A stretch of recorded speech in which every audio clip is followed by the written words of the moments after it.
தோசையை ஊற்றி அதுக்கு ஒரு கடப்பா அரைச்சேன்னா நமக்கு இந்த ஒரு கடப்பா இருந்தாவே போருங்க. அதனால் நல்லெண்ணெயை ஊற்றி வச்சு அப்படியே குழப்பி வச்சு சாப்பிடும். எனக்கு எப்பயுமே இந்த தோசை கடப்பா இட்லியை விட தோசை எண்ணாவே கடப்பா அரைச்சிருவேன்.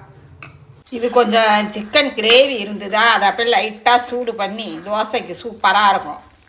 ஆனால் நான் கடப்பா தாங்க தொட்டுக்கிட்டு சாப்பிடுவேன்.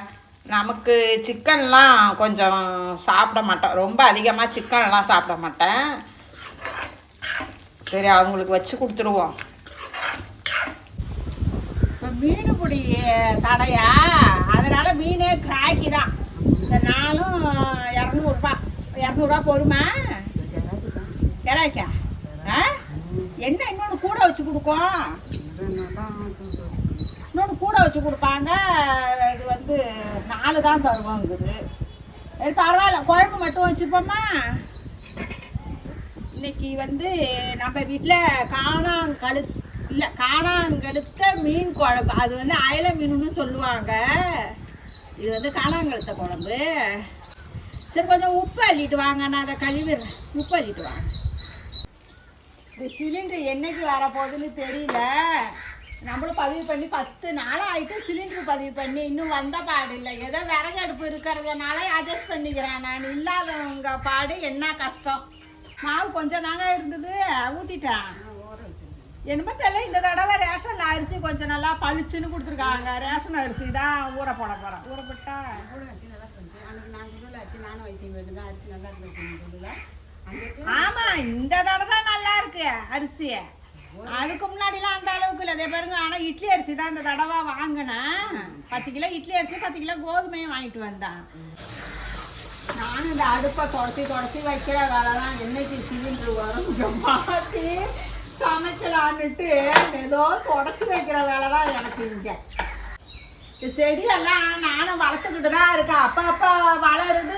இந்த காக்கா என்ன பண்ணுது, வந்து கொத்தி தள்ளி விட்டு வேற அப்படியே அத்து விட்டுடுது. கீரை உண்டாக்கும்.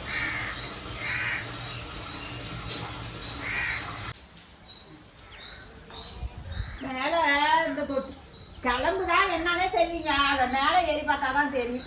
இது என்னடா கொண்டை,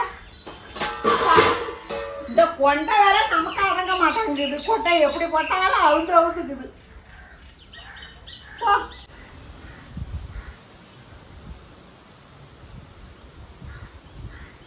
மீன் குழம்புக்கு கருவேப்பிலை 2 ஒடிச்சுப்போம். நம்ம விஎஸ்கே ஃபேமிலி உறவுகள் அனைவருக்கும் வணக்கங்க. எல்லாம் எப்படி இருக்கீங்க? நல்லா இருக்கீங்களா? இன்றைக்கி என்னன்னு பார்த்தீங்கன்னா, காலையில் தோசை சுட்டேன்னா சுடும் போதே மீன்காரம்மா வந்தாங்க. சரி அப்படியே மீனை வாங்கி அப்படியே இன்றைக்கி மீன் குழம்பு வச்சுருவோம். ரொம்ப நாள் ஆயிடுச்சா மீன் குழம்பு வச்சு. அப்படியே ரொட்டீனாக வேலையும் பார்த்துக்கிட்டு இன்றைக்கி ஒரு பக்கம் மீன் குழம்பையும் வச்சுருவோம்.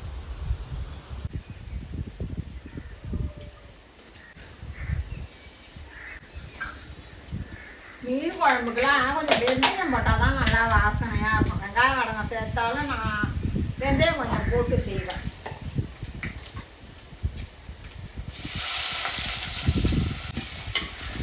இன்னைக்கு சின்ன வெங்காயத்தை அரிசி தான் சேர்த்துருக்கேன், இடிச்சிட்டு சேர்க்கல. கொஞ்சமாக புளி எடுத்து கரைச்சிக்கணும். ஆனால் மீன் குழம்புக்கு வந்து ஒரு புளி கூட இருந்தால் தான் நல்லாயிருக்கும்.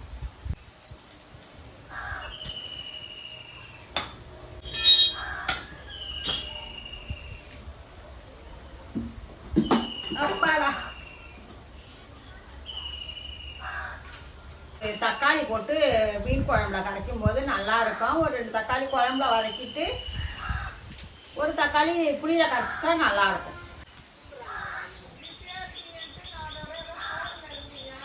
நல்லா இருக்கியா? நல்லா இருக்கியா?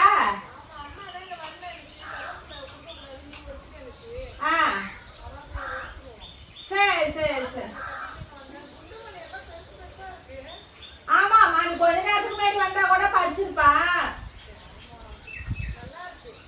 நான் தலையில வச்சுட்டேன். இன்னொரு நாளைக்கு அம்மாட்ட பறிச்சு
பொறுமையா ஆறாமலாம் செய்யறது.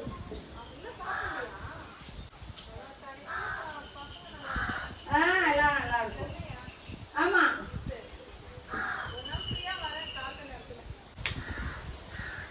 குழம்பு அப்படியே நல்லா கம கமன்னு கொதிக்குது, நல்ல வாசனை. மாங்காயை போட்டால் கரெக்டாக இருக்கும். மாங்காயை போட்டு விட்டுருவோம். வறுக்கெல்லாம் இல்லை, எல்லாத்தையுமே அப்படியே குழம்புல தான் சேர்க்குறோம்.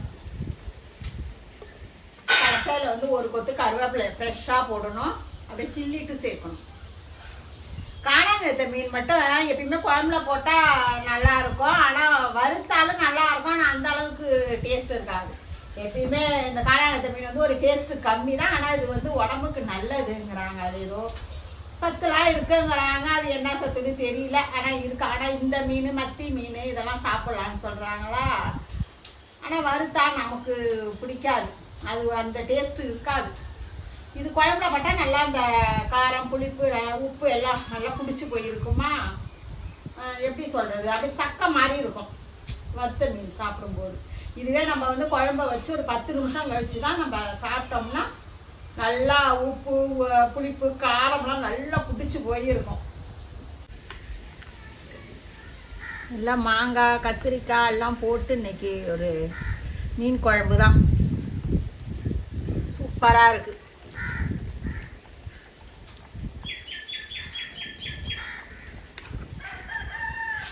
நம்ம வீட்டில் இன்னைக்கு விறகு அடுப்பில் மண் சட்டியில் மீன் குழம்பு வச்சாச்சு. அவ்வளோதான், அழகப்பா சாப்பிட போகிறோம். நல்லா மாங்காய் அங்கெல்லாம் போட்டு இந்த சுட சோறை போட்டு அப்படியே மீனும் குழம்புமா வச்சு சாப்பிட்டா அப்படி இருக்கோங்க. இன்னைக்கு அவ்வளோதான். இன்னைக்கு நம்ம வீட்டு மீன் குழம்பு இருந்தாலும் நீங்களும் ஒரு டைம் மண் சட்டியில் செஞ்சு பாருங்கள், ரசித்து சமைங்க, ருசித்து சாப்பிடுங்க. நாளை சந்திப்போம்.